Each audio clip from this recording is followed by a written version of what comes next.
Okay, आयो ध्यान दो। बनाना क्या है हमको, खोखले गोले से क्या निकालना है, विद्युत क्षेत्र तीव्रता। अब खोखले गोले पर दो तरीका से निकल सकता है। सबसे पहला है केस 1 और दूसरा है क्या, केस 2। केस 1 में क्या है कि यदि बिंदु गोला के कहाँ हो, अंदर उपस्थित हो। दूसरा क्या है कि यदि बिंदु गोला के कहाँ हो, सतह पर हो। उससे पहले हम लोग को देख लीजिए थोड़ा सा कि मान लिए कि एक गोला है जिसके मतलब खोखला गोला है, जिसमें से जब खोखला गोला है तो बाहरी और आंतरिक दोनों परत होगा। आंतरिक परत के बिंदु से लेकर के बिंदु P तक के बीच की दूरी को क्या मान लिया हम लोग, x मान लिए, और उस गोले की संपूर्ण त्रिज्या क्या मान लिया हम लोग, r मान लिए। ठीक है, तो सबसे पहले केस 1 को लेकर के चलते हैं। यदि बिंदु गोला के अंदर उपस्थित हो, यदि बिंदु गोला के कहाँ उपस्थित हो, अंदर उपस्थित हो। ठीक है ना। विद्युत फ्लक्स की परिभाषा से फाई बराबर होता है क्या है, E A cos theta. Phi बराबर क्या होता है, E A cos थीटा, इतना हम जानते हैं। ठीक है ना।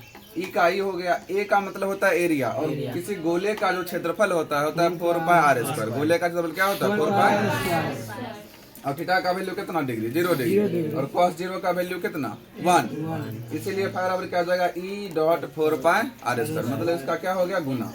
गाउस के प्रमेय से हम लोग जानते हैं फाई बराबर क्या होता है, Q by epsilon. Q by epsilon. हमको एक चीज बताना कि क्यू इस पर तो एक भी नहीं है, खोखले गोले पर तो क्यू नहीं ना है, बाहर में क्यू है। पॉजिटिव चार्ज कहाँ पे है, बाहर में। इस खोखले गोले पर नहीं है, इसलिए क्यू का वैल्यू कितना हो जाएगा, 0।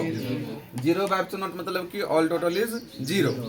क्यू इक्वल टू कितना आ गया, 0 आ गया। इसको मान लिया इक्वेशन सेकेंड। समीकरण 1 और समीकरण 2 से इसको और इसको दोनों को क्या कर देंगे, हम इक्वल कर देंगे। तो E dot 4 pi R square बराबर 0 हो गया। इसीलिए ई जो अंदर का था, मतलब कि भीतर के विद्युत क्षेत्रता कितनी होती है, 0 होती है। हम लोग को बस इतना याद रखना है कि किसी भी खोखले गोले का भीतर का क्या होता है, विद्युत क्षेत्रता 0 होता है ना। अगर सतह पर बात कर लेगा तो सतह पर देखिए कैसे बनाएंगे हम लोग, थोड़ा सा सेम प्रोसेस करेंगे। फाई बराबर E A cos theta, same to same चला गया कहाँ तक, फाई बराबर E dot 4 pi x square. यहाँ पर आर स्क्वायर नहीं दिए, देख लो। आर और एक्स दोनों क्या है, एक दूसरे के बराबर है, क्योंकि दोनों का दोनों क्या हो गया, त्रिज्या ही हो गया, इसलिए दोनों क्या है, इक्वल है, बराबर है। गाउस के प्रमेय से फाई बराबर क्यू बाय एप्सिलॉन नॉट, और यहाँ पर क्यू का वैल्यू 0 नहीं होगा। क्यों नहीं होगा, कहे कि यहाँ पर क्यू है, पॉजिटिव चार्ज है। ठीक है ना। समीकरण 1 और 2 से इसको और इसको दोनों को क्या कर लिए, इक्वल कर लिए। हमको निकालना ई का वैल्यू। ई बराबर हो जाएगा, ये टोटल था, गुना में उधर जाएगा, किस में आ जाएगा, भाग में। Q by 4 pi x square dot क्या, एप्सिलॉन नॉट। इस एप्सिलॉन नॉट को यहाँ लाइए, एक्स स्क्वायर को यहाँ भेज दीजिए। Q by 4 pi epsilon naught dot क्या आ गया, एक्स स्क्वायर। इस 1 बाय 4 पाई एप्सिलॉन नॉट को हम लोग क्या लिख सकते हैं, के। और के का मान कितना होता है, बताओ, 9 गुने 10 की पावर 9 न्यूटन मीटर का प्रति कूलम स्क्वायर। ठीक है ना। और एप्सिलॉन नॉट का मतलब क्या हुआ, निर्वात की विद्युतशीलता। इसका वैल्यू कितना होता है, 8.85 माइनस 12 ना।